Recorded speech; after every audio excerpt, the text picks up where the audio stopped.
এই যুগ কলিযুগ, ধন্য যুগ। ধন্যাস্তে কলৌ যুগে। কেন ধন্য? বহু পুরাণাদি শাস্ত্রে বলা হয়েছে, ভগবদ গীতা হাতের কাছে আছে, এখান থেকেই প্রমাণ উল্লেখ করে দেই। দ্বিতীয় অধ্যায়ের 40 নম্বর শ্লোকের দ্বিতীয় লাইনটি পড়ে দেখবেন, স্বল্প মপস্য ধর্মস্য ত্রায়তে মহত ভয়াৎ। হে অর্জুন, যদিও এই গীতাটা যেই কালে কুরুক্ষেত্রের মাঠে ভগবান বলছিলেন সেইটা দাপর যুগেই ছিল, কিন্তু কলিযুগের শাস্ত্রের অন্যান্য গ্রন্থতে বলা হয়েছে এই কলিযুগে কেউ যদি কেবল পত্রং পুষ্পং ফলং তয়ং যো মে ভক্ত প্রযচ্ছতি, পত্রং তুলসী পাতা, পুষ্প ফুল, তয়ং হাতের জল, এই হাতটা এরকম করলে এক গন্ডুস, এতটুকু জল যদি গোবিন্দের চরণে অথবা গোবিন্দকে ভোগে নিবেদন করেন, ত্রায়তে মহত ভয়াৎ, এই জগতের যত বিপদ আছে, ভগবদ গীতার দ্বিতীয় অধ্যায়ের 40 নম্বর শ্লোকে ভগবান প্রতিশ্রুতি দিলেন, সে জীবনের যত ভয় আছে মহাভয় থেকে নিজেকে উদ্ধার করতে পারবে, আমার চক্রের দ্বারা তাকে আমি রক্ষা করব, এই আমার প্রতিশ্রুতি। কেউ যদি জীবনের মাত্র 48 মিনিট ভগবানের গুণকীর্তন করেন, আর 48 মিনিটেই যদি তার জীবনের আয়ু থাকে, এই 48 মিনিটের মধ্যেই যদি তিনি পারেন মন গোবিন্দ পদারবিন্দয়, এই জীবনের অতটুকু সময়ে যদি মন প্রাণ দিয়ে মানস দেহ গেহ যো কিছু মোর অর্পিলু তুয়া পদে নন্দ কিশোর, তাহলে 48 মিনিটের মধ্যেই সে সোজা বৈকুণ্ঠে চলে যেতে পারে। যদি এই জন্মেই এই 4টি পরীক্ষায় আপনারা পাশ করতে পারেন, আর এই বেদনার জগতে, এই ধুলার ধরণীতে, এই পৃথিবীতে, খুলনায় আর কোনো দিন আসতে হবে না। অনন্তকাল দিব্যানন্দে, চিদানন্দে, মহানন্দে, প্রেমানন্দে আপনারা বৈকুণ্ঠে যেতে পারবেন। এই কলিতে যদি আপনি ভক্তি লাভ না করতে পারেন, আপনি ভাবের গোড়ায় বৈকুণ্ঠে যেতে পারেন, ভাবের গোড়ায় আমেরিকা যেতে পারেন, ভাবের গোড়ায় ভাবে বুধ হয়ে আপনি হরিবাসরে কীর্তনের আসরে গিয়ে একেবারে ধুলোয় লুটিয়ে পড়তে পারেন। এ ধুলা ধুলা নয় রে, এ গোপী পদরেণু অঙ্গে মাখো রে। কিন্তু হরিবাসর থেকে আপনি যখন মন্দিরের বাইরে চলে যাবেন, তখন এই বৈরাগ্য আর থাকবে না। কেননা এই বৈরাগ্যের নাম হচ্ছে, 3 প্রকার বৈরাগ্য আছে। এই প্রকার বৈরাগ্যকে বলা হয় ফল্গু বৈরাগ্য। হরিবাসরে এসে কান্নাকাটি করে আর বাড়িতে গিয়ে আবার হরির কথা ভুলে গিয়ে, হরিচরণ ভুলে গিয়ে মুরগির চরণ সেবা, এই রকম যাদের ভাব, এই ভাবকে বলা হয়েছে শাস্ত্রে ফল্গু বৈরাগ্য। এই ভাব দিয়ে কোটি জন্ম করে যদি শ্রবণ কীর্তন, তথাপি পাবে না ব্রজে ব্রজেন্দ্র নন্দন। এর একটা বিপক্ষীয় কথা আছে, একবার কৃষ্ণ নামে যত পাপ হরে, পাপীর সাধ্য নাই। কিন্তু অনেকেই তো মাগো যুগ যুগ ধরে হরিনাম হরিবাসরে যাচ্ছেন। এই তো গত বছর দামোদর মাসের আগে, কার্তিক ব্রতের আগের মাসে অনেকগুলো প্রোগ্রামে গিয়েছিলাম, যেখানে হরিবাসর হচ্ছিল 70তম ধরে, 70 বছর, 80 বছর, 90 বছর, 100 বছর। এক জায়গায় গেলাম তো ওরা বলতেই পারে না কবে থেকে হরিবাসর শুরু হয়েছে, তার মানে ব্রিটিশের আগেও। তার মানে ব্রিটিশ 200 বছরের, ব্রিটিশ গেল, পাকিস্তান গেল, বাংলাদেশে হাফ সেঞ্চুরি পার, এত বছর ধরে হরিবাসর। যদি আমার সব বক্তৃতা আপনারা শুনে থাকেন, তাহলে এটাও শুনেছেন যে সেইখানে আমাকে রান্না করে খাওয়াবে এমন এই হাজার হাজার মানুষের মধ্যে, হাজার হাজার মায়েদের মধ্যে একজনও মা হাত তুলল না আগামী কালকে আমাকে কে রান্না করে খাওয়াবে।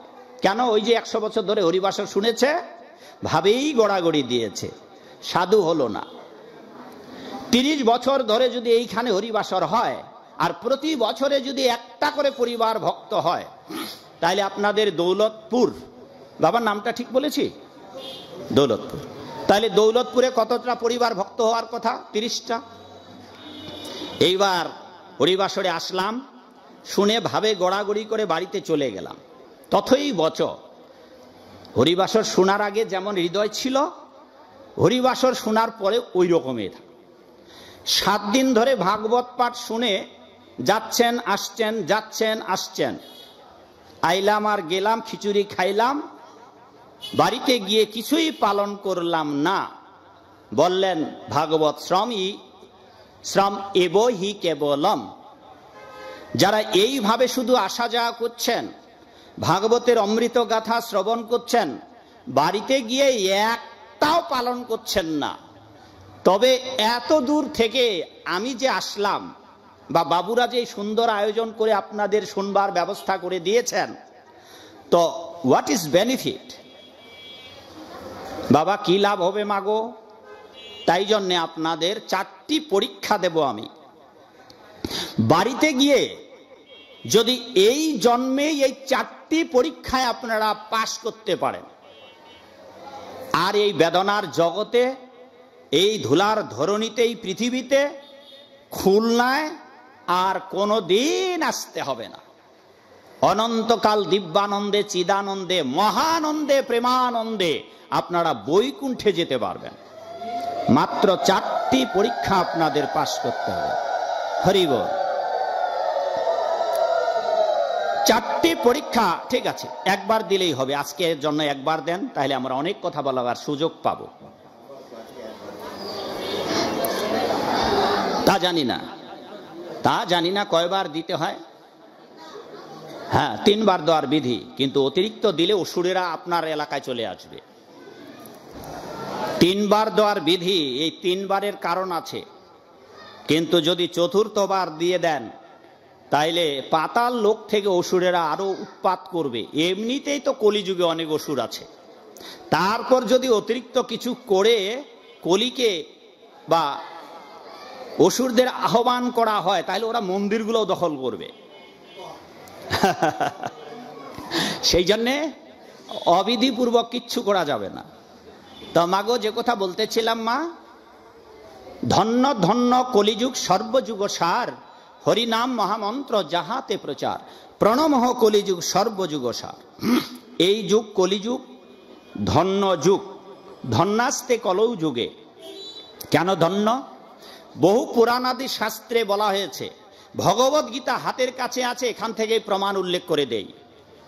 2য় অধ্যায়ের 40 নম্বর শ্লোকের 2য় লাইনটি পড়ে দেখবেন, স্বল্পমপস্য ধর্মস্য ত্রায়তে মহতো ভয়াৎ। হে অর্জুন, যদিও এই গীতাটা যেই কালে কুরুক্ষেত্রের মাঠে ভগবান বলছিলেন, সেইটা দাপর যুগেই ছিল, কিন্তু কলিযুগের শাস্ত্রের অন্যান্য গ্রন্থতে বলা হয়েছে, এই কলিযুগে কেউ যদি কেবল পত্রং পুষ্পং ফলং তয়ং যোমে ভক্ত প্রযচ্ছতি, পত্রং তুলসী পাতা, পুষ্প ফুল, তয়ং হাতের জল, এই হাতটা এরকম করলে 1 গন্ডুস, এতটুকু জল যদি গোবিন্দের চরণে অথবা গোবিন্দকে ভোগে নিবেদন করেন, ত্রায়তে মহত ভয়াৎ, এই জগতের যত বিপদ আছে, ভগবত গীতার 2য় অধ্যায়ের 40 নম্বর শ্লোকে ভগবান প্রতিশ্রুতি দিলেন। সে জীবনের যত ভয় আছে, মহাভয় থেকে নিজেকে উদ্ধার করতে পারবে, আমার চক্রের দ্বারা তাকে আমি রক্ষা করব, এই আমার প্রতিশ্রুতি। কেউ যদি ভগবানের চরণে একটা মাত্র পুষ্প অর্পণ করে, এ জগতের মানুষেরা উপকার করলে ভুলে যায়, কিন্তু জীবনে যদি আপনি কোনো কোনো ধর্ম না করেন, সাধু যদি না হন, আপনি যদি কেবল একটি মাত্র ফুল জীবনে একবারও গোবিন্দের চরণে অর্পণ করেন, এই গোবিন্দের চরণে অর্পিত ফুলের কথা আপনি ভুলে যেতে পারেন, কিন্তু গোবিন্দ ভুলে যাবেন। সেই জন্যে জীবনে যদি সাধু হতে না পারেন, এই কলিযুগের মানুষদের অভয় বাণী দেওয়া হয়েছে, ত্রায়তে ধর্মস্য মহত ভয়াৎ ধর্ম রক্ষতি ধার্মিকম। এই কলিযুগে যদি কৃষ্ণের উদ্দেশ্যে সামান্য পরিমাণ কিছু করেন, আপনি কৃষ্ণের মন্দিরে যাচ্ছেন, দুটো ফুল নিয়ে যাবেন, যদি না পারেন বনের ফুল তুলে নিয়ে যাবেন, একটা ফল নিয়ে যাবেন, যা কিছু করবেন, ভগবদ্গীতা ভগবান বললেন যৎ করসি যৎ স্নাসি যৎ রসি মদর্পণম, তুমি যা করবে, যে ব্যবসা বাণিজ্য তার যে আয়ের উৎস, সেই টাকা দিয়ে আমার জন্য বাজারে গিয়ে ফল কিনে আমাকে দেবে, শাকসবজি কিনে আমাকে। তুমি যা করো, হোম করো, যজ্ঞ করো, ধ্যান করো, তপস্যা করো, সব যেন কৃষ্ণের উদ্দেশ্যেই হয়। তাই কৃষ্ণের উদ্দেশ্যে এই কলিযুগের মানুষ যদি স্বল্প মপস্য ধর্মস্য, অল্প পরিমাণও ধর্ম পালন করেন, ত্রায়তে মহত ভয়া। সেই জন্য এই পুরাণ শাস্ত্রে বলা হলো, এই কলিযুগের মানুষ যদি জীবিতং বরং পঞ্চ দিনানি চ নতু সহস্র কল্পানি ভক্তিহীনস্য কেশব। কৃষ্ণ ভক্ত হইয়া যদি বাঁচে 5 দিন, বৃথায় সহস্র কল্প কৃষ্ণ ভক্তিহীন। ভাগবতে বলা হলো, কেউ যদি কৃষ্ণ ভক্ত হয়ে, বা পুরাণ শাস্ত্রে বলা হলো, কেউ যদি কৃষ্ণ ভক্ত হয়ে মাত্র 5 দিন বেঁচে থাকতে পারে, জীবন সায়ান্নে যদি আপনি মরে যাচ্ছেন, মৃত্যুর শেষ দিকে যদি 5 দিন আপনি ভগবান কৃষ্ণের ভক্ত হয়ে যেতে পারেন, সারা জীবন যদি পাপ করেন, ওই 5 দিন অন্তিমকালে অন্তকালে চ মামেব জমজম বাপি শরণ মুক্তা তেজা তেন্তে কলে বড়ম। মৃত্যুকালে যদি 5 দিনেও ভগবানকে, 5 দিন নয়, 1 মুহূর্ত কাল, এই কলিযুগের মানুষ যদি 1 মুহূর্ত সমান 48 মিনিট, কেউ যদি জীবনের মাত্র 48 মিনিট ভগবানের গুণকীর্তন করেন, আর 48 মিনিটেই যদি তার জীবনের আয়ু থাকে, এই 48 মিনিটের মধ্যেই যদি তিনি পারেন মন গোবিন্দ পদার বিন্দয়, এই জীবনের অতটুকু সময়ে যদি মন প্রাণ দিয়ে মানস দেহ গেহ যো কিছু মোর অর্পিলু তুয়া পদে নন্দ কিশোর, তাহলে 48 মিনিটের মধ্যেই সে সোজা বৈকুণ্ঠে চলে যেতে পারে। সারা জীবন গোবিন্দকে ভজনা করার সময় পাচ্ছেন না, চেষ্টা করুন না বাবা, যেই দিন থেকে সময় পাচ্ছেন ওই দিন থেকে একটু করুন। এই কলিযুগের মানুষের একটা বড় ভাগ্য, শুনুন সেই ভাগ্যটা কি? এই কলিযুগের মানুষ যদি একবার মন প্রাণ দিয়ে আত্মসমর্পণ করে গোবিন্দের চরণে, দেবর্ষি নারদ বলেছেন তাকে আর এই বেদনার জগতে আসতে হবে না। শুধু তাই নয়, দেবর্ষি নারদ আরো একটু এগিয়ে গিয়ে বলেছেন কৃষ্ণ ভগবান, মামনি কৃষ্ণ ভগবান, আপনাকে যদি প্রশ্ন করা হয় কে ভগবান, কি বলবেন? কে ভগবান? আপনার বাপ, মা, শ্বশুর, ভাসুর? বাবা তুমি জানো কোন ক্লাস পড়ো? তুমি জানো কে ভগবান? কৃষ্ণ নাকি আরো কেউ? ভোলানাথ? ওম নমঃ শিবায়, ওম নমঃ শিবায়। যা দেবী সর্বভূতেষু মাতৃরূপেণ সংস্থিতা, মা আছে, বাবা আছে, কত কিছু আছে। তো এই কলিযুগের মানুষ কৃষ্ণই যে পরমেশ্বর, অনাদির আদি গোবিন্দ, এইটা জানতে পারবে না। আজও বাংলাদেশে অনেক হিন্দু মানুষ আছে যারা কৃষ্ণ ভগবান জানে না, মানে না, আর এর হাজার হাজার আমি প্রমাণ দেখাতে পারবো। অনেকেই মনে মনে ভাবতে পারেন, আচ্ছা বাবা এমন কি আছে যে কৃষ্ণ ভগবান মানে না? আমার লিখিত বইগুলোতে এইরকম কিছু নরাধমের নাম লেখা আছে যারা বিশ্ববিদ্যালয়ের অধ্যাপক, কৃষ্ণ ভগবান মানেন না, ভাগবত মানেন না। আর যদি তারা মানত তবে তো তাদের মন্দিরে রাধা গোবিন্দের পূজা হতো, ভোলানাথের পূজা হতো, মানুষকে ভগবান বানিয়ে পুজো করতো না, কেবল রাধা গোবিন্দই পূজা হতো। তাই দেবর্ষি নারদ বললেন এই কলিযুগের মানুষেরা কৃষ্ণ ভগবান যাদের মন্দভাগ্য, এরা জানতে পারবে না। আর তারা যে জানতে পারবে না, অন্য কোথাও যেতে হবে না, কারণ আপনারা সব শাস্ত্র পড়েন নাই। আর এত টাকা দিয়ে আপনারা শাস্ত্র কিনবেন না। 30 বছর ধরে 35 বছর ধরে সারা বাংলাদেশে লক্ষ লক্ষ হিন্দু মানুষের বাড়িতে আমি গিয়েছি, আর লক্ষ লক্ষ মানুষকে আমি চিনি। এই বাংলার এমন কোনো থানা নেই যেখানে আমি যাইনি। আর বাংলার যত রকমের প্রোগ্রামগুলো, বড় বড় প্রোগ্রাম আছে, সব জায়গায় গিয়েছি এবং অধিকাংশ ভাগবত পাঠ, হাজার হাজার ভাগবত পাঠ করেছি আমি। আর সেই ভাগবত অনুষ্ঠানে গিয়ে আজ পর্যন্ত সংস্কৃত সম্বলিত কোন জায়গায় ভাগবত পাঠ অনুষ্ঠানে কোথাও সংস্কৃত সম্বলিত ভাগবত পাইনি। কেউ ভাগবত রেখে দেয় সুবোধ মজুমদারের,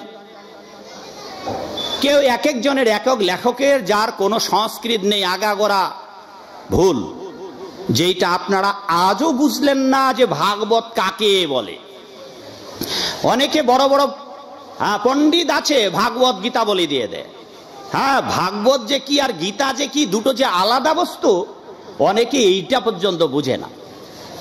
তো সেই জন্য বাবা আপনারা সংস্কৃত সম্বলিত ভাগবত নেবেন।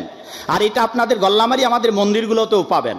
আর এই ভাগবত এখন সম্ভবত 15,000 টাকা।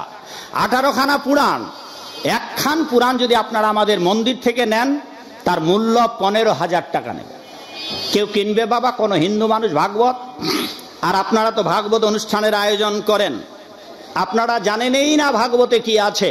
কারণ গতানুগতিকভাবে পাঠকেরা যা বলে থাকে তাই আপনারা শুনে শুনে ভাবেন এইটাই ভাগবত পাঠ। না, কেবল ওটাই ভাবের গড়াগড়ি দিয়ে ভাগবত পাঠ নয়। ভাগবত হচ্ছে ভগবান শ্রী গোবিন্দের বাগময় বিগ্রহ, শব্দরূপী ব্রহ্মের অবতার। ভগবান দাপর যুগের শেষ ভাগে যখন এই জগৎ থেকে চলে গেলেন, শুকদেব গোস্বামী প্রশ্ন করলেন, না, পরীক্ষিত মহারাজ শুকদেব গোস্বামীকে প্রশ্ন করলেন, ভগবান শ্রী গোবিন্দ চলে যাবার পর দাপর যুগ শেষ হয়ে গেল, কলি এলো, এখন এই কলিকালে অধপতিত বিপদগামী মানুষদের উদ্ধার করবার জন্য এই জগতের বিপদগামী মানুষদের কে আলো প্রদান করবে? শুকদেব গোস্বামী বললেন, অন্ধকার নাশ করে পূর্ব দিগন্তে যেমন সূর্য উদয় হয়, দিবালোকের প্রকাশিত হয়, তেমনি এই জগতে ভাগবত ধর্ম, ভাগবত গ্রন্থ আবির্ভূত হয়েছে কলিজীবের উদ্ধারের জন্য। কেবল ভাগবত ভাগবত ভাগবত, এই ভাগবত ধর্ম এই সমস্ত কলিজীবের উদ্ধার করার জন্য যথেষ্ট। হরি বল।